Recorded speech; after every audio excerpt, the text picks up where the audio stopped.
Hola, buenas noches, bienvenidos a todos a esta sesión del día de hoy. Continuamos con esta serie de una verdadera inclusión con base a la nueva escuela mexicana y el día de hoy vamos a tener una temática impactante y pues también que va a la vanguardia referente a abriendo puertas con el DUA. Entonces vamos a estar también en esta interacción mediante el chat donde van a poder ir colocando sus preguntas, sus dudas o comentarios. De hecho, desde la sesión pasada nos comentaban esta parte de quiero saber más sobre el DUA, quiero planear como el DUA, pero antes de querer hacer algo, primero tengo que conocerlo. Entonces, por eso, el día de hoy vamos a tener esta sesión muy provechosa de estudio que nos va a acompañar la maestra Berta Ariadna Vilchis, que es un honor y gustazo tenerla el día de hoy en esta temática. Maestra, sin más, le doy la palabra a usted y comenzamos con la sesión.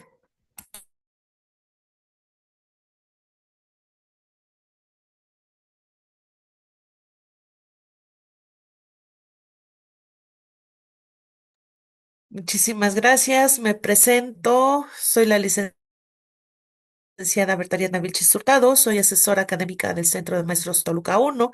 Y bueno, pues te agradezco mucho la invitación a esta charla y vamos a platicar un poquito acerca de qué significa el DUA, por qué el DUA y para qué nos sirve el DUA hacer una aula más inclusiva. Si me permiten, voy a compartir.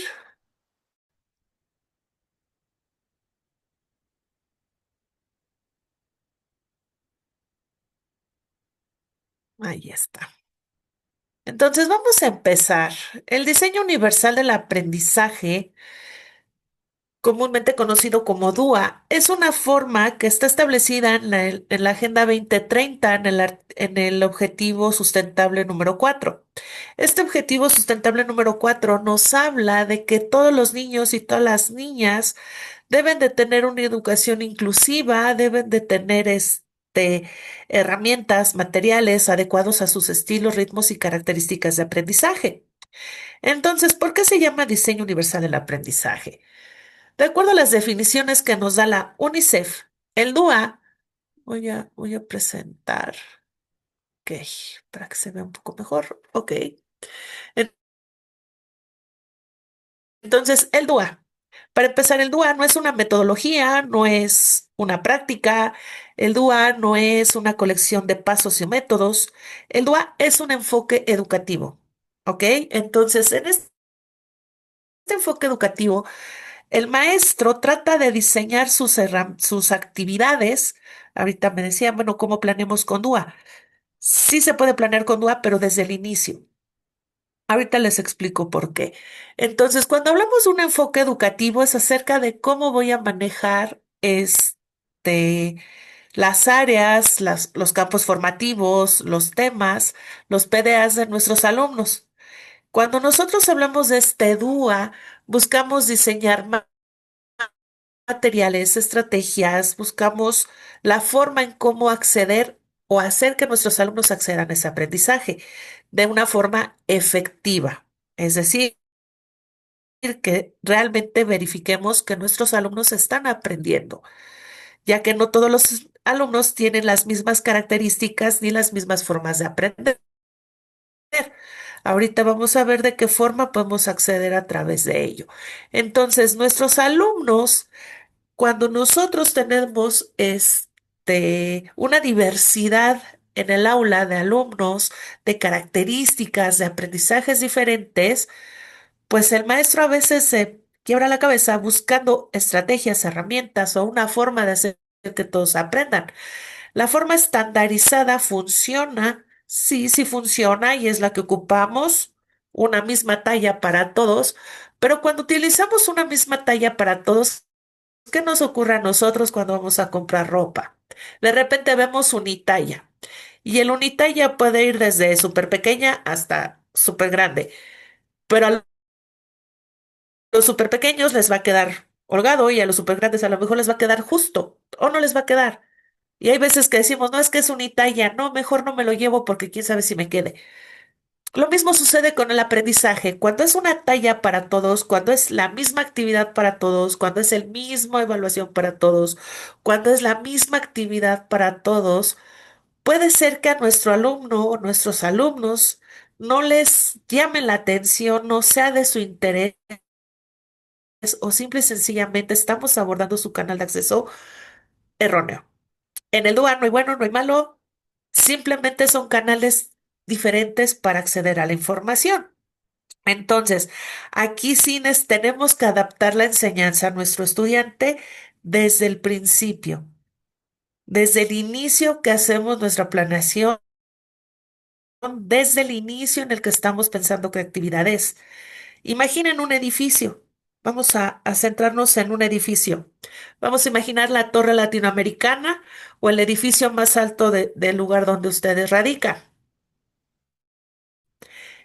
Si ese edificio tiene planos, tiene cimientos, tiene una construcción, tiene un diseño arquitectónico, si ese edificio fue pensado de esa manera desde los planos y así se construyó, imagínense ahorita que de repente llega alguien y dice, no, pues es que yo estoy en silla de ruedas, necesito rampas. Ah, bueno, vamos a quitarle 4 escalones y vamos a forzar una rampa, donde a lo mejor la inclinación es muy pronunciada y le cuesta trabajo a la persona subir. Ay, es que, ¿qué creen? Se nos olvidó construir elevadores. No tenemos elevadores, nada más escaleras.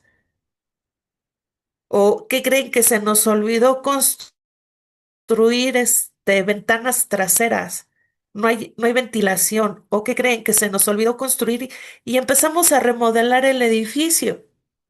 Tarde o temprano ese edificio va a tener problemas porque su diseño no fue así.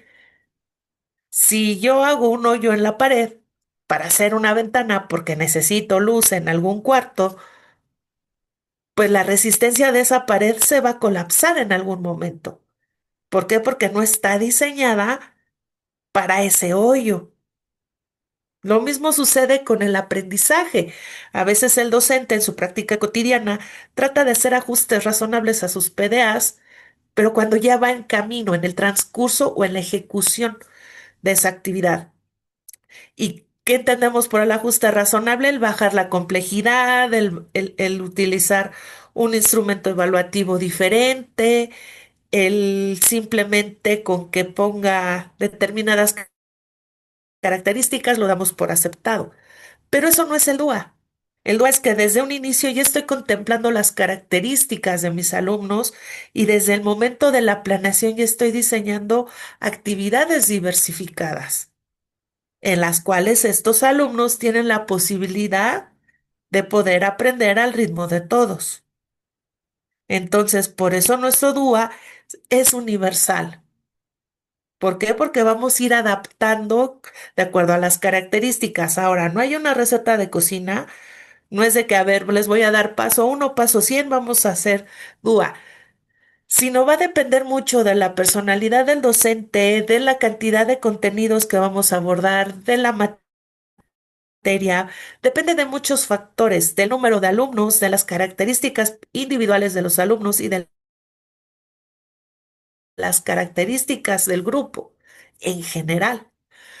Entonces, es muy importante que el docente conozca a sus alumnos y es muy importante desde un inicio que se haga un diagnóstico pedagógico de cómo aprenden estos alumnos. Sin embargo, ahorita vamos a ver este caso. Tenemos aquí 9 niños. Luis es un estudiante con talento y con buena capacidad para los deportes. Ana es una estudiante poco puntual. Pedro es un estudiante con trastornos de aprendizaje. Alex es un estudiante con discapacidad. Carlos es un estudiante o es un lector crítico, le gusta leer. Luisa es tímida. Claudia es bromista. Y Javier es Javier. Y nosotros tenemos esta diversidad de alumnos en la escuela. A lo mejor el bromista se apacigua con el tímido, a lo mejor el tímido con la bromista se vuelve relajenta. No lo sabemos, cada uno tendrá su simbiosis. El DUA o la facilidad del DUA es que nos permite que todos estos niños con sus talentos, con sus habilidades, con lo que son, puedan llegar a aprender de una manera efectiva y eficiente. Entonces, el maestro, al observar las características peculiares de cada uno, puede preguntarse, ¿por qué Ana es impuntual? ¿O por qué Ana llega tarde a la escuela? ¿Falta de motivación? ¿Falta de interés? ¿Monotonía en la clase? ¿Desgano? No lo sabemos. Necesitamos preguntarle a Ana qué le llama la atención o qué sería algo que la motive a asistir temprano a la escuela. A lo mejor Luis, que es muy bueno en deportes, pues a lo mejor podemos explotar su talento para algunas cosas.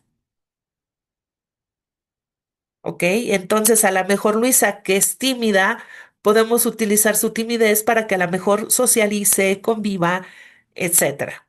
Entonces, cuando hablamos de estas múltiples personalidades de nuestros alumnos, el docente sabe perfectamente cómo abordarlos, por dónde llegarles, es lo que vamos a ver en esta sesión.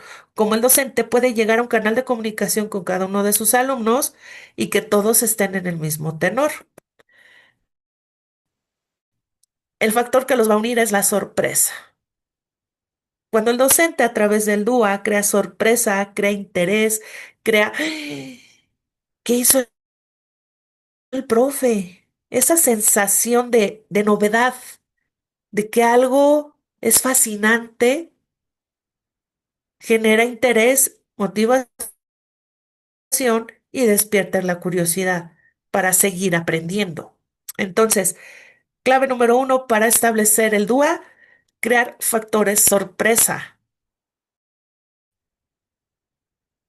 Cuando nosotros hablamos de estos factores sorpresa, nuestros alumnos, siendo pequeños, tienen una gran capacidad de asombro. Entonces, usemos esa capacidad de asombro para hacer experimentos, para hacer juegos, para hacer que ellos solitos se interesen por seguir aprendiendo el por qué y el fenómeno de las cosas. ¿Por qué se dan esas situaciones? Sin embargo, tenemos, voy a quitar esta barra porque nos estorba un poco.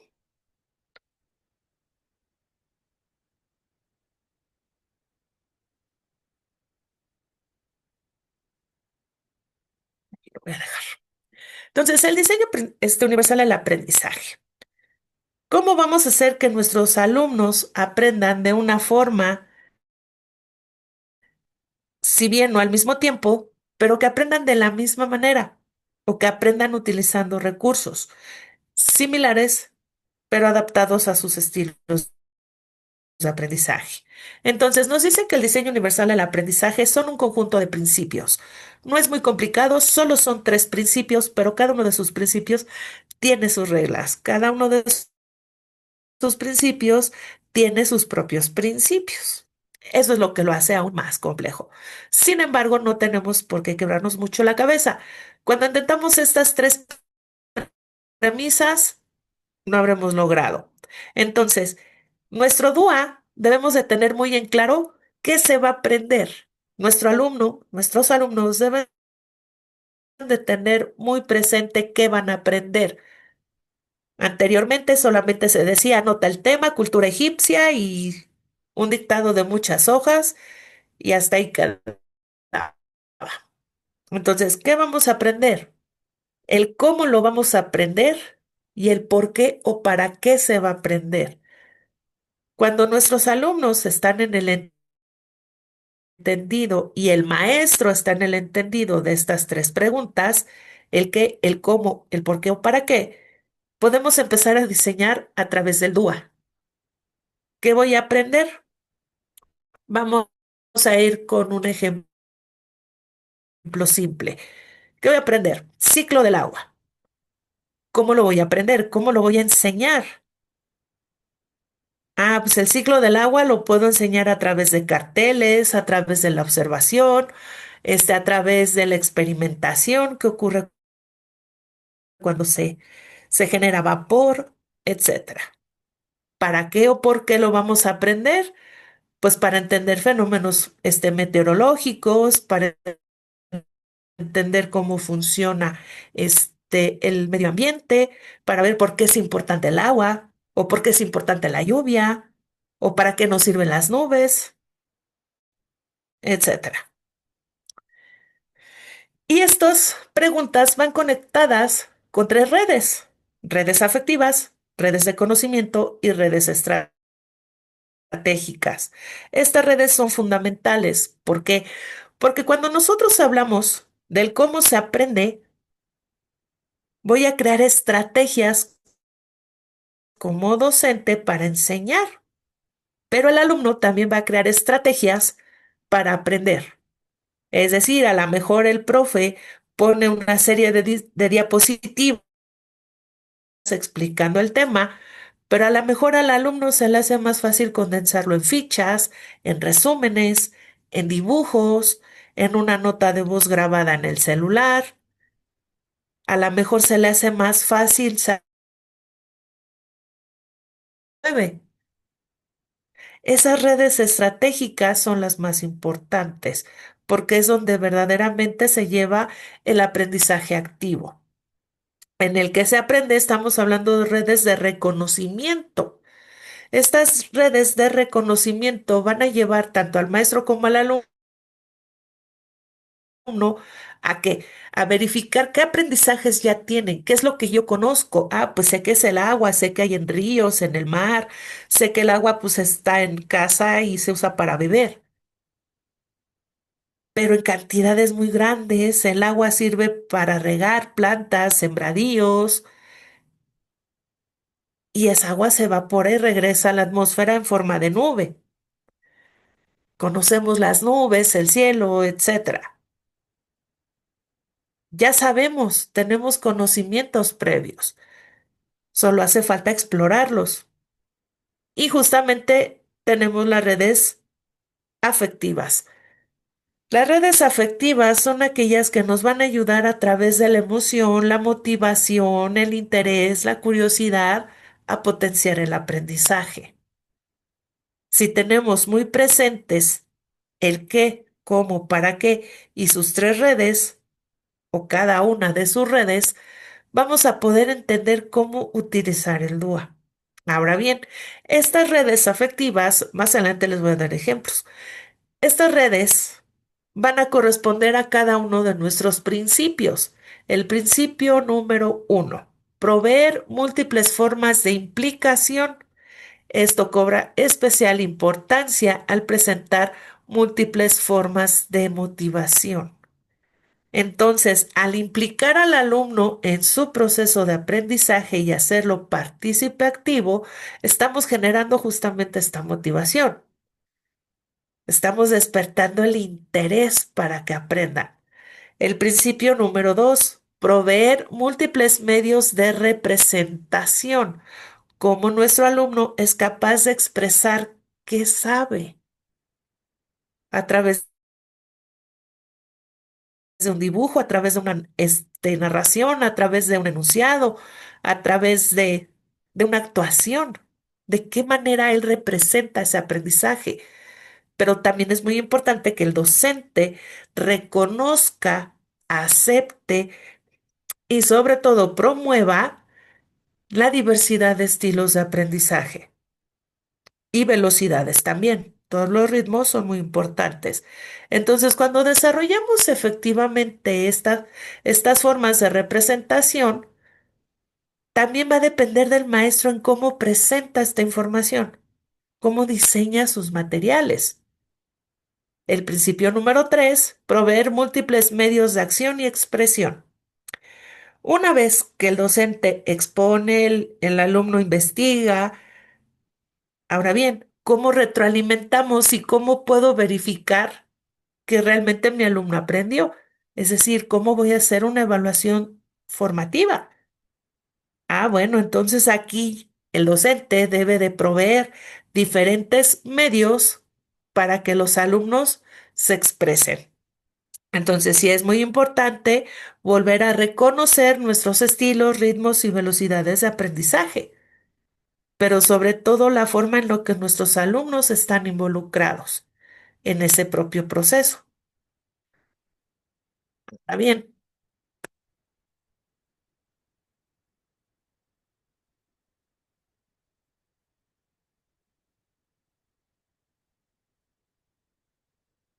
¿Cómo se va a ver o cómo lo vamos a anotar? ¿Cómo se va a experimentar estos principios? Cuando hablamos del principio número uno, promover múltiples formas de implicación, ¿cómo hacemos para que nuestros alumnos estén realmente integrados en ese proceso y no solo sean sujetos pasivos que replican las instrucciones que da el docente? Vamos a ver estudiantes motivados y decididos. El principio número dos, cuando se les da la libertad de representar su conocimiento, vamos a ver estudiantes capaces de identificar los recursos adecuados y apropiados para vamos a llamarlo en ese proyecto. Cuando hablamos del principio número 3, proveer múltiples medios de acción y expresión, vamos a ver y encontrar estudiantes orientados a cumplir sus metas, es decir, son capaces de resolver problemas y a fijarse objetivos. Sin embargo,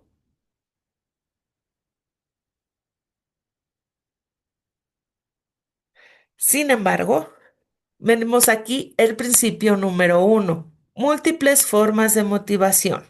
Ya vimos que el principio número uno, proveer múltiples formas de implicación, está vinculado a la motivación. Entonces, ¿cómo vamos a hacer que nuestros alumnos se motiven?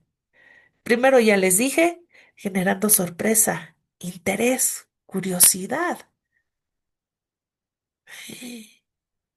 asombro, llamando y captando su atención.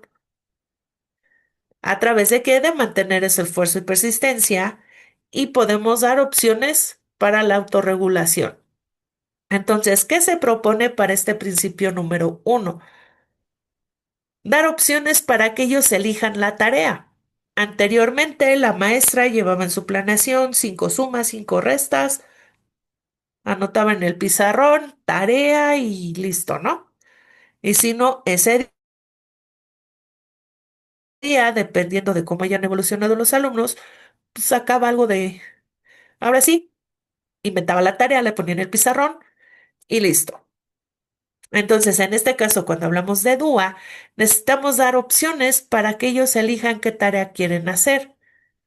Tal vez suene un poco complicado, pero no. Podemos establecer opciones. ¿Qué quieren hacer? Sumas o restas. ¿Qué quieren hacer? Arriba o abajo. ¿Qué quieren hacer? Libro o libreta. Siempre estableciendo dos opciones para que no haya tanto conflicto. Tarde o temprano van a ser las dos, pero eligen que ellos sientan que están eligiendo. Incluir intereses dentro de los contenidos. A veces, por los grupos tan saturados que tenemos, es muy complejo que podamos incluir los intereses de todos, pero podemos incluir ahorita, por ejemplo, para nuestros niños está muy de moda el juego del calamar. Podemos usar temáticas como de su serie favorita, de la música que escuchan, etcétera, y poderlos incluir en los contenidos. Ah, necesitamos hacer una investigación. Investiga acerca de qué te mueve. Realizar relevancia, validez y autenticidad. Aquí sí es muy importante cuando nosotros les damos libertad a nuestros alumnos, enseñarlos a ser críticos, que realmente verifiquen si esa información que están ellos tomando es válida, es verídica y sobre todo es confiable. No porque esté en las redes o no porque esté en internet, quiere decir que sea confiable.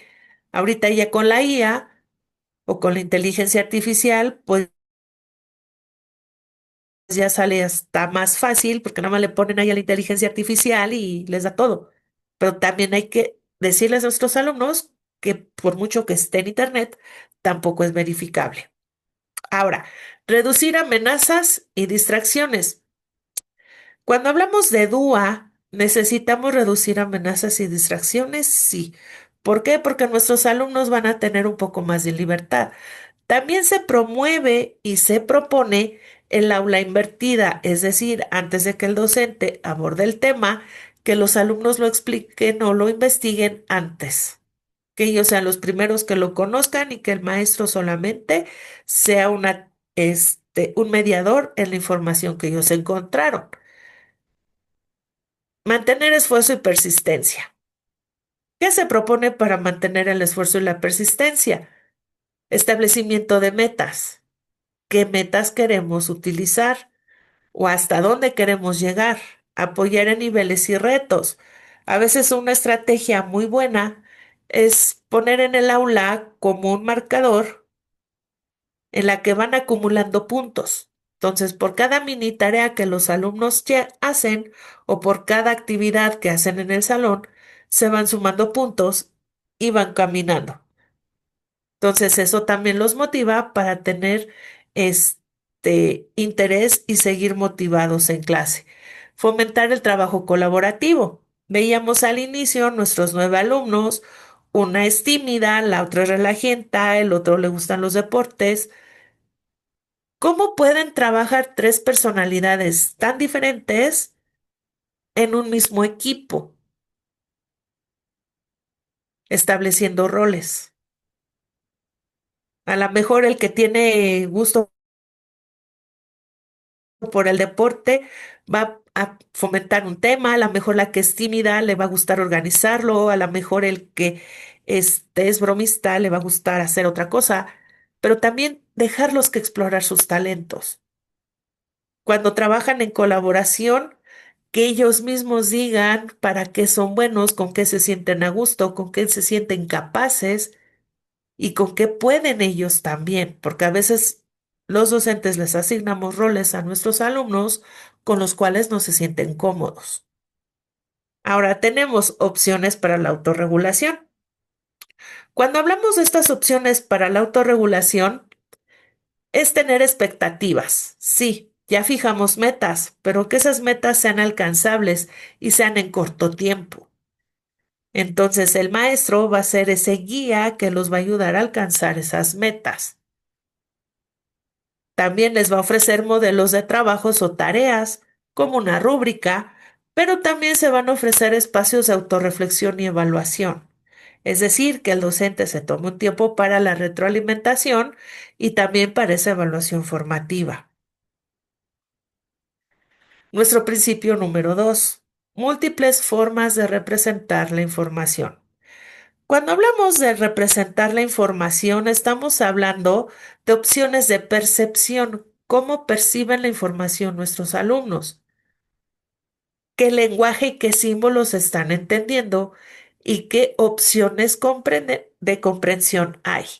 Entonces, ¿cuáles son las propuestas para el trabajo en el DUA?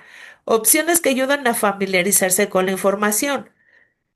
Busquen en casa algún instructivo, busquen en casa, investiguen, entrevisten, cuestionen en casa qué saben con respecto al tema, amigos, familiares, o a lo mejor gente en específico, si el contexto lo permite, que salgan a investigar, pero justamente que vean que en la vida real se aplica esa información. Proporcionar información multisensorial. Esto es muy importante para nuestros alumnos. Hace ratito, cuando vimos a nuestros 9 alumnos, veíamos que había un niño con trastornos específicos del aprendizaje y había otro niño con discapacidad. Entonces, necesitamos para aquellos niños, por ejemplo, que tienen dislexia, necesitamos letras grandes, alguien que hable en voz alta, necesitamos colores neutros. A lo mejor para alguien que tiene hipoacusia necesitamos sonidos específicos, a lo mejor en un volumen un poco alto. para niños que tienen problemas como miopía, astigmatismo o alguna otra condición visual, adaptar nuestros materiales y colores, fondo negro, letras que contrasten, a lo mejor no en blanco, pero puede ser en verde o rojo. A lo mejor si tenemos alumnos que les molesta la luz, permitirles que entren con lentes de sol. Entonces, la información tiene que entrar a través de los sentidos. Cuando hablamos del DUA, la información se percibe ya sea auditiva, visual o kinestésica. Proveer texturas, proveer multiplicidad de estímulos. A lo mejor podemos proyectar un video. El video puede tener subtítulos, pero a la vez puede tener podemos dar apoyo con material recortable, dibujable, con a lo mejor que ellos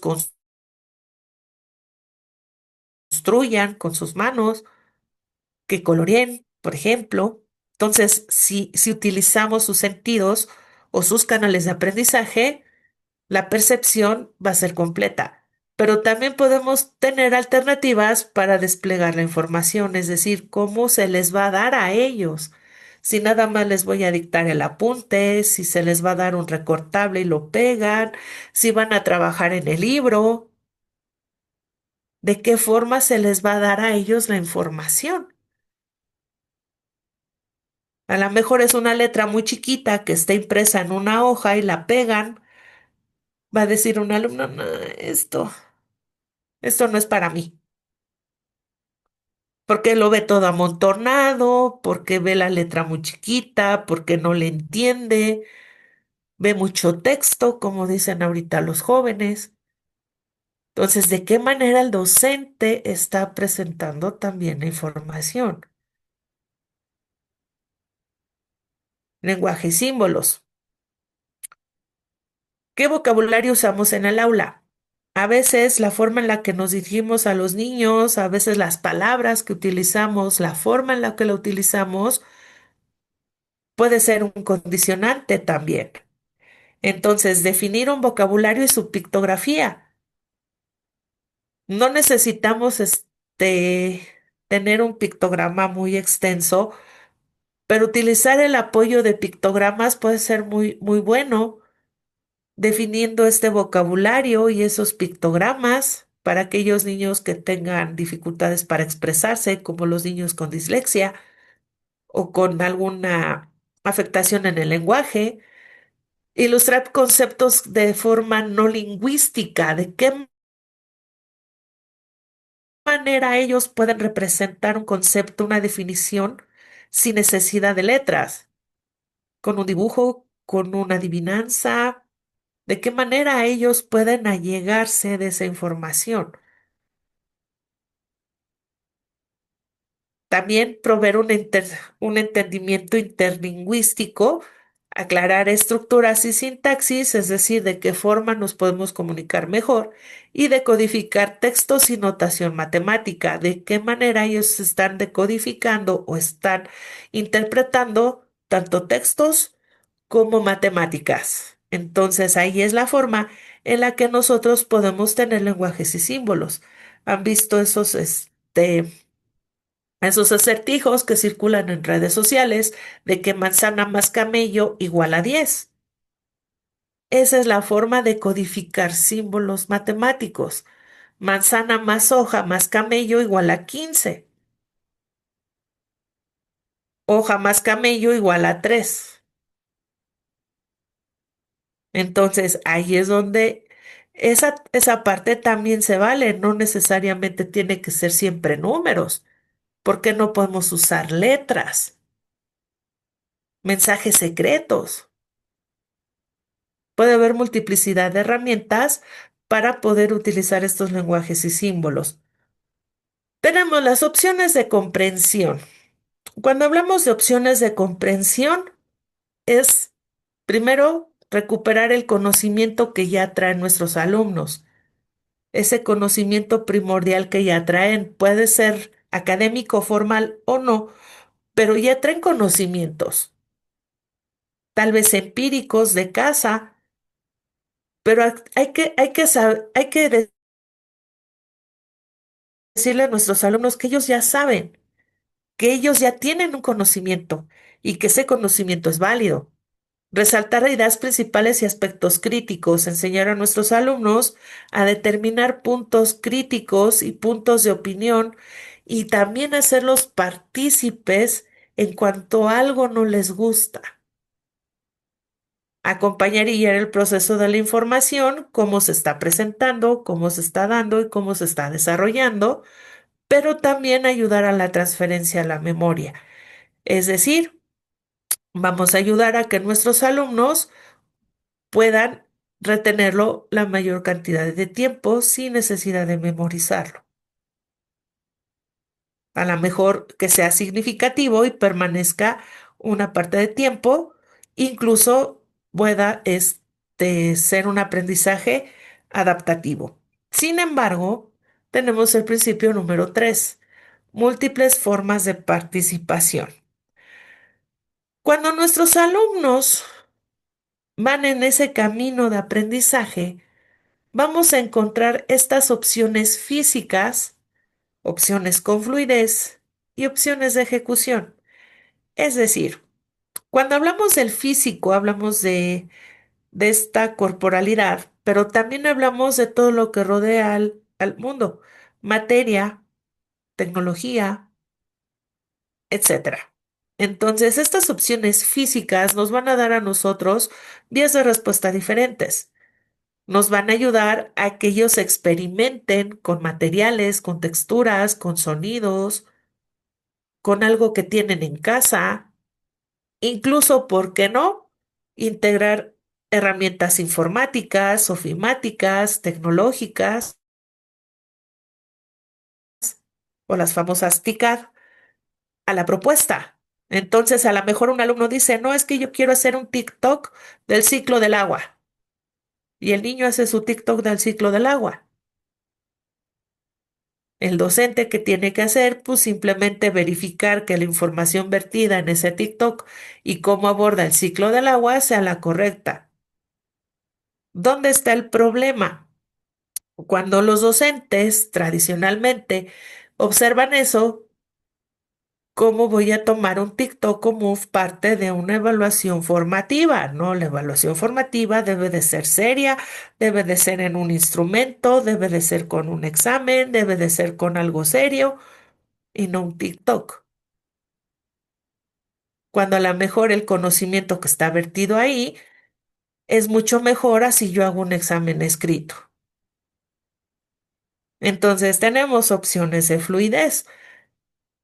¿De qué manera se comunican mejor nuestros alumnos?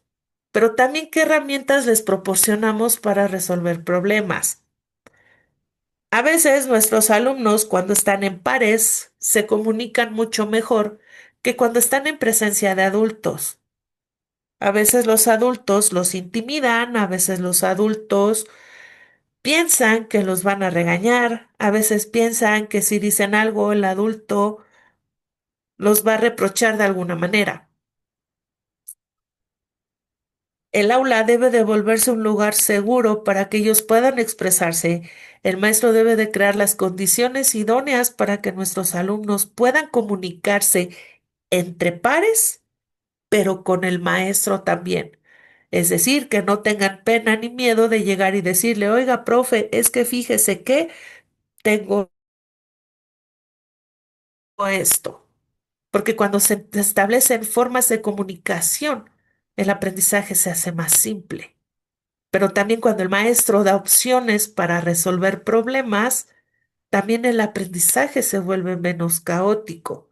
Es decir, a lo mejor llega nuestro alumno muy feliz con su TikTok acerca del ciclo del agua, pero el maestro le va a decir, sí, está muy bonito tu TikTok y sí cumple con las características que yo te pedí. Ahora ejemplifícalo en este cuestionario o vierte esa información en este cuestionario. Tenemos las opciones de ejecución. En estas opciones de ejecución, nosotros vamos a establecer guías, volvemos a lo mismo, para el establecimiento de metas, para la planeación de un desarrollo estratégico, es decir, que nuestros alumnos creen estrategias de aprendizaje.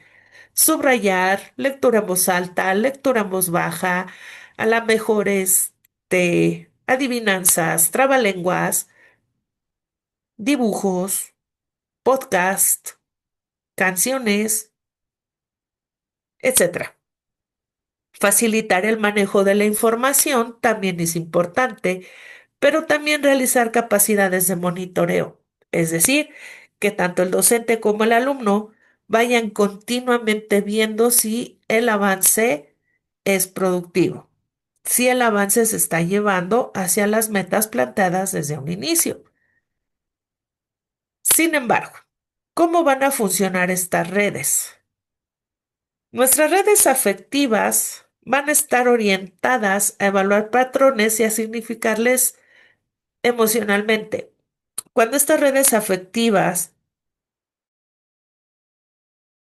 están diseñadas para darle una emoción y una evaluación emocional, ay, matemáticas, ay, recreo, ya vienen las vacaciones. Siempre los seres humanos estamos al pendiente de darle un significado emocional a las cosas, y más siendo niños. Entonces, cuando los niños suman emoción más aprendizaje, se potencializa. Si nada más hay aprendizaje sin emoción, no tenemos éxito. Nuestras redes de conocimiento se van a especializar en recibir y analizar información. Van a detectar y asignar significados a los patrones que recibimos. Entonces, ellos, al momento de que les digamos acerca del ciclo del agua, van a empezar a reconocer, la importancia del agua. Y ellos solitos van a llegar a su casa y van a decir, mamá, ciérrale porque nos estamos quedando sin agua. ¿O sabías tú que con el agua salen las nubes y las nubes y la inundación que se está haciendo allá afuera en la calle se va a evaporar y va a volver a formar más nubes? Y gracias a esas nubes, crece la hierba y crecen los arbolitos. Entonces van a empezarles a dar un sentido y un significado a lo que están aprendiendo. Y las redes estratégicas van a estar especializadas en generar y supervisar patrones mentales y motores, es decir, cómo procesan ellos la información, desde dónde la están percibiendo. No es lo mismo el pensamiento de un adulto al pensamiento de un niño. Tenemos patrones diferentes de pensamiento. Entonces, los niños van a empezar a crear patrones mentales un poco más críticos, un poco más analíticos, un poco más orientados a lo que son, sin perder de vista esta parte de realidad. Y bueno, por último, pues esta es la bibliografía donde basamos esta presentación. Y pues nada, esperamos indicaciones.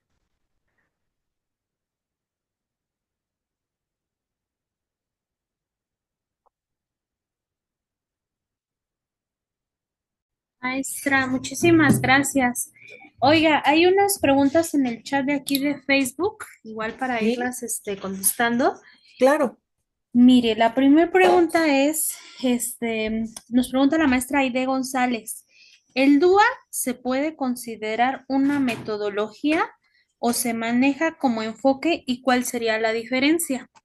Ok, una metodología tiene pasos, tiene congruencia y tiene un engranaje que nos lleva al trabajo, como el método científico. Entonces, cuando hablamos de metodología y enfoque, son cosas similares que puedan entenderse como tal, pero tienden a ser un poco diferentes. ¿En qué se diferencian? La metodología, como ya le dije, tiene partes, tiene un enfoque, o digo, tiene, pues sí, pequeñas partecitas, pero denme un minuto que tengo aquí una. Cuando hablamos de metodología y enfoque, el enfoque nos va a dar la particularidad de cómo se trabaja algo. Entonces, si vamos a hablar de metodología, voy a hablar de estrategias, voy a hablar de técnicas, voy a hablar de actividades, voy a hablar de ya sea para aprender o para enseñar. Entonces, tenemos estrategias metodológicas y tenemos estrategias didácticas, tenemos estrategias de diferente índole. Tenemos métodos deductivos, métodos inductivos, tenemos métodos analógicos. Eso forma parte de una metodología. Cuando hablamos del enfoque, es el por qué voy a enseñar determinado tema o para qué voy a enseñar determinada asignatura. No sé si me explico. Voy a hacerlo de esta manera. Matemáticas. Un método en matemáticas es el método deductivo. Esa es la metodología. Vamos a trabajar de forma deductiva. Encuentra la X. Ellos tienen que deducir la X. El enfoque. ¿Para qué quiero que encuentre la X? Esa es la razón de ser de la materia. Es la diferencia entre metodología y enfoque. Muchísimas gracias, maestra. Pues ya aquí esta pregunta queda yo creo que muy claro de que no es una metodología porque ya lo decíamos desde un inicio, no es una receta de cocina, no es paso uno y es así tal cual para todos, paso dos, no es algo lineal. No. Entonces, bueno, en esa parte ya queda aclarado para la maestra. Y también otra maestra, la maestra Leticia nos pregunta, ¿cómo se identifican los estilos? Me imagino en esta parte cuando estaba comentando sobre... Ok, para los estilos visuales, auditivos, kinestésicos. Hay instrumentos, ahorita, al inicio del ciclo escolar van a hacer sus evaluaciones diagnósticas y yo creo que ahí ha de venir algo parecido para establecer si somos visuales, auditivos o kinestésicos. De hecho, también en las redes o psicopedagogos pueden establecer estos instrumentos y a veces no es tan necesario. A veces los alumnos solitos nos van a decir, ¿cómo podemos distinguir si mi alumno es auditivo, visual o kinestésico? Mi alumno visual va a decir, ¿ya viste este mensaje? ¿Ya viste este mensaje? Y va a tener muy grabadas palabras acerca del sentido de la vista. Viste, fíjate, mira. Un alumno auditivo, oye, escuchaste, ¿oíste? ¿Oíste? Entonces va a tener mucha referencia al sentido del oído. Y un alumno kinestésico va a tener frases como esto se siente extraño. Va a hacer referencia a los sentimientos. Algo huele raro. Se me puso la piel de gallina. Va a tener expresiones de ese tipo. Entonces también los docentes podemos estar muy a la expectativa de la forma en cómo hablan nuestros alumnos y hacia qué sentido se orientan ellos, ya sea visual, auditivo o kinestésico. Muchísimas gracias, maestra. Pues también esto lo estamos considerando porque justamente era también esta duda, ¿no? Los estilos de aprendizaje existen. Eso es también algo que salió como Claro, en polémica y es justamente eso, ¿no? Los que estamos frente a grupo debatimos toda esta cuestión. Entonces, pues bueno, también es este análisis y a final de cuentas lo que se vive día a día en la escuela, por eso justamente abrimos este espacio y ya estamos por concluirlo, finalizando con esta reflexión muy clara, que hablar de una verdadera inclusión no solo es hablar de integración o de algo utópico, sino poder repensar desde la raíz cómo enseñamos y cómo nos relacionamos, además de cómo vemos a cada estudiante. Como bien lo mencionaba usted, el DUA nos va a invitar a abrir puertas, no a colocar etiquetas, nos va a recordar la diferencia, que la diferencia no va a ser un problema y que así también es. esto no solamente va a ser para cierto grupo de personas, sino que las barreras pues pueden existir desde los métodos, desde los materiales, desde las expectativas. Entonces, una educación inclusiva, como lo va a promover la nueva escuela mexicana, va a exigir romper los moldes y construir estas experiencias de aprendizaje, donde todas y todos vamos a poder participar, expresarnos, aprender sin importar el contexto. Entonces, más que una metodología, el DUA es una postura pedagógica y va a ser Así. este camino para hacer realidad esa transformación a la inclusión, que ya por largos años, de hecho también en una clase que usted nos dio, nos mencionaba esta línea de tiempo, que también en otra sesión yo creo que igual la daríamos a conocer, porque este es el camino para hacer realidad esta cuestión de inclusión y no como un privilegio, sino como un derecho, porque cuando abrimos la puerta a cada uno, la abrimos para todos. Por eso es la temática del día de hoy.